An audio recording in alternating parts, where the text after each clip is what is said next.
महाराष्ट्रात भोंदूगिरी करणाऱ्या मांत्रिकाच्या वाढलेल्या प्रस्तावासंदर्भामध्ये ती देखील सूचना मी माझ्या दालनात आमान्य केली आहे। तथापि मी सचिन अहिर यांना आपलं मत व्यक्त करण्यासाठी 2 मिनिटाचा कालावधी देत आहे।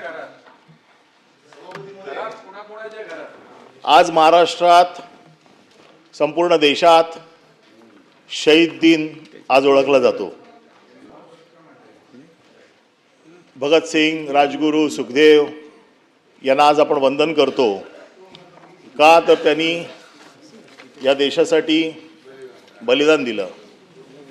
परंतु त्याच दिवशी आज महाराष्ट्राच्या राजकारणात कधीच न घडलेली गोष्ट, महाराष्ट्राच्या राजकारणात जे कधीच आम्ही बघितलं नाही ते आज आम्हाला बघायला मिळालेलं आहे। काही दिवसापूर्वी जी सातारा जिल्हा परिषदेची निवडणूक झाली, ह्या निवडणुकीत सत्ताधारी मंत्र्यांना पोलिसांनी मारहाण केली। सत्ताधारी मंत्री पोलिसांचा मार खात आहेत। जर मंत्री मार खातो या महाराष्ट्रामध्ये, आम्ही मंत्री म्हणून बघत नाही, आम्ही सरकार म्हणून बघतोय। आणि सरकारचं कर्तव्य काय असतं? सर्वसाधारण नागरिकाला संरक्षण देणं। जर या राज्यामध्ये मंत्री मार खातायत, कार्यकर्ते जर सत्तेतले मार खातायत,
अभूतपूर्व परिस्थिती महाराष्ट्रात निर्माण झाली आहे। आणि जेव्हा अभूतपूर्व परिस्थिती महाराष्ट्रात निर्माण होते त्यावेळेला हा विषय 289 चा होतो। भारतीय जनता पक्षाकडनं तुडवले जात आहेत, स्वतःला वाघ समजतायत। हे वाघ आता गेले कुठे? शेपटी घालून बसलेले आहेत। कोणाची हिंमत होत नाही भारतीय जनता पक्षा। आणि दुसरा विषय असा आहे की विशेष बैठकीमध्ये या आसनावर ना माननीय उपसभापतींनी एका IPS अधिकाऱ्याला सस्पेंड करायचे निर्देश दिलेले आहेत। आताच काही दिवसापूर्वी खालच्या सभागृहामध्ये तालिका अध्यक्षांनी एका IAS ऑफिसरला सस्पेंड केलं आणि नंतर नामुष्किरीने त्या IAS ऑफिसरला परत घेतलं। तुम्हाला तुमचे अधिकार जर वापरायचे असतील तर ज्या अधिकारात खाली आपण पिटलो गेलोय, मार खाल्लाय, तेच अधिकार पुन्हा तुम्ही इकडे वापरताय। माझं म्हणणं आहे मिसयूज ऑफ पॉवर आहे। का अविश्वासाचा ठराव आणू दे उपसभापतींवरती? ऑलरेडी आमचा एक अविश्वासाचा ठराव पेंडिंग आहे, त्याच्यामुळे अविश्वासाचा ठराव आणण्याची आम्हाला परवानगी द्यावी। या सभागृहामध्ये मी बघितलेलं आहे, परमवीर सिंगने ज्यावेळेला कल्याणच्या निवडणुकीमध्ये महानगरपालिकेच्या फक्त थोडा त्रास दिला म्हणून यांच्या नेत्यांनी भर व्यासपीठावरती राजीनामा दिला होता। कुठे गेलं ते शौर्य? कुठे गेली ती ताकद? का फक्त शिवसेनेबरोबर दादागिरी करायची आणि भारतीय जनता पक्षासमोर शेपटी घालायची, हे ह्या सभागृहात मी कधी बघितलं नव्हतं. आज शहीद दिन आहे म्हणून हा विषय मला आज सभागृहासमोर आणावासा वाटतो. आणि 289 अरे शहीद व्हायचा दिवस आहे. आज जर तुम्ही राजीनामा दिलात आणि सत्तेतनं बाहेर पडलेत, तुमची सत्ता जर तुम्ही लाट मारून जर बाहेर पडले, तर आम्ही तुम्हाला भगतसिंगाच्या जागी बघू की तुमची देखील ताकद आहे सत्ता सोडण्याची. अरे काय हिंमत आहे तुमची सत्ता सोडण्याची. आज दाखवण्याची ताकद दोन्ही राष्ट्रवादी जागे राजे मार खातात. दोन राजांनी मार खाल्ला. उदय सामंत बोला ना. सभापती महोदय एखाद्या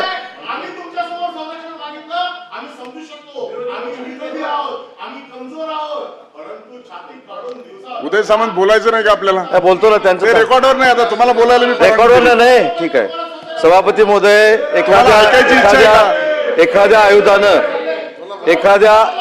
आयुधानं काही गोष्टी मांडणं मी समजू शकतो, पण ह्या गोष्टी मांडत असताना आम्ही जो कन्क्लूड करा. कन्क्लूड करतो. सभापती मध्ये माझा माईक बंद केलेला आहे. अरे माझा आवाज दाबण्यापेक्षा तुमच्या बाजूला जे तुमचा आवाज दाबतात ना, त्यांच्या एकदा तरी कानाखाली मारून बघा. अरे ही हिंमत दाखवा कधीतरी. का फक्त आमच्या समोर त्यावेळेला काय झालं ते आता परत त्याच्यावरती वेगळी डिबेट. 289 तुम्ही सविस्तर मला परवानगी द्या. 2.5 तासाची चर्चा लावा. याच्यामध्ये सविस्तर मी बोलतो. स्वाभिमान उठाव सगळ्या गोष्टी. राज्यात काय चाललंय सर्वसाधारण नागरिक म्हणतोय अरे मंत्री मार खातोय, मला काय संरक्षण मिळणार आहे. मंत्री मार खातायत, राष्ट्रवादीचे कार्यकर्ते मार खातायत, मंत्री मार खातायत. म्हणून माझं मत असं आहे की याच्यावरती आपण सविस्तर चर्चा, कुठल्या आयुधाखाली मला परवानगी देणार ते आपण जरा निर्देश द्यावेत. म्हणजे माझं भाषण मी संपवतो. आणि जे माझं भाषण रेकॉर्ड झालेलं नाहीये, ते काय रेकॉर्ड नाही झालंय त्याची मला पुनरावृत्ती या माझ्या पुढच्या चर्चेमध्ये घ्यायला परवानगी द्यावी. ज्येष्ठ सदस्य अनिल परब साहेबांनी ज्या आयुधाच्या माध्यमातून तुमच्याकडे परवानगी मागितली ते नाकारायचं की स्वीकारायचा हा तुमचा अधिकार आहे.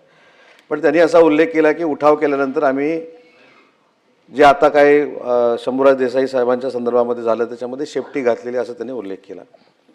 ज्यावेळी आम्ही मुंबईमध्ये आलो हा उठाव करून, त्यावेळी आमचे कोतळे पण हे काढणार होते. त्याला आम्ही घाबरलो नाही. हे आम्हाला वरळीवरनं आम्हाला यायला देणार नव्हते. हे वरळीवरनं आम्हाला यायला देणार नव्हते. शेपटी घालण्याच्या गोष्टी यांनी आम्हाला शिकवू नये. आम्ही न्याय मागितलेला आहे. आमच्या मंत्री महोदयांनी तुमच्याकडे दाद मागितलेली आहे. हा राजकीय संस्कार आहे आणि ज्यांना संस्कार नाही ते असं बोलतात. सन्मान्य सभापती महोदय, माझ्या संदर्भातला उल्लेख सन्मान्य परब साहेबांनी केला. सुरुवातीला परब साहेबांनी केलं की मंत्री त्यामुळे बोलायला दिले. आता आपण बोलतायत. मंत्री संरक्षण मागतायत. ही वस्तुस्थिती आहे. ऐका ना, आता माझं ऐका. परब साहेबांचं शांतपणे आपण ऐकलं. मी हे एवढ्यासाठीच आपल्या निदर्शनाला आणलं की सन्मान्य सभापती महोदय, जो प्रकार घडला तो प्रकार आम्ही मंत्री व्हायच्या आधी आमदार आहोत, त्यामुळं आपल्या निदर्शनाला आणलं. ह्या परिसराचे कस्टोडियन कोण आहेत? आपण आणि माननीय विधानसभा अध्यक्ष आहोत. आता राहिला प्रश्न. परब साहेब म्हटले उठाव केला, कुठं गेली छाती. उठाव करताना सुद्धा काय वाक्य वापरली होती? ह्यांची प्रेतं येतील, कोतळे काढू. खुलेआम आलो ना आम्ही. विमानानं आलो, उतरलो, बसनं आलो, विधान भवनला गेलो, विश्वासदर्शक संमत ठराव केला आणि गेलो परत. काय केलं? त्यामुळं आमच्या धाडसाचं विनाकारण तुम्ही हे बघा, विनाकारण आम्हाला डिवचायचा प्रयत्न करू नका. मी एवढंच सन्मान्य सभापती महोदय रेकॉर्डवरती आणतो आहे की आम्ही जी भूमिका घेतली ती हिंदुत्वासाठी घेतली. शिवसेना प्रमुख स्वर्गीय बाळासाहेब ठाकरे साहेबांनी, श्रद्धेय अटल बिहारी वाजपेयी साहेबांनी केलेली भाजप शिवसेनेची युती टिकवावी म्हणून घेतली. आता त्या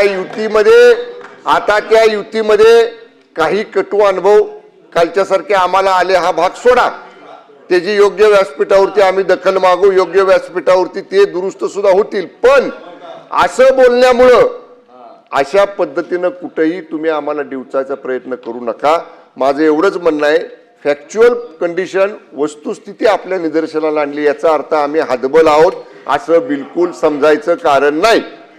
पॉइंट ऑफ इन्फॉर्मेशन तुम्हाला हे 289 दुसरी अमान्यच केली आहे त्यामुळे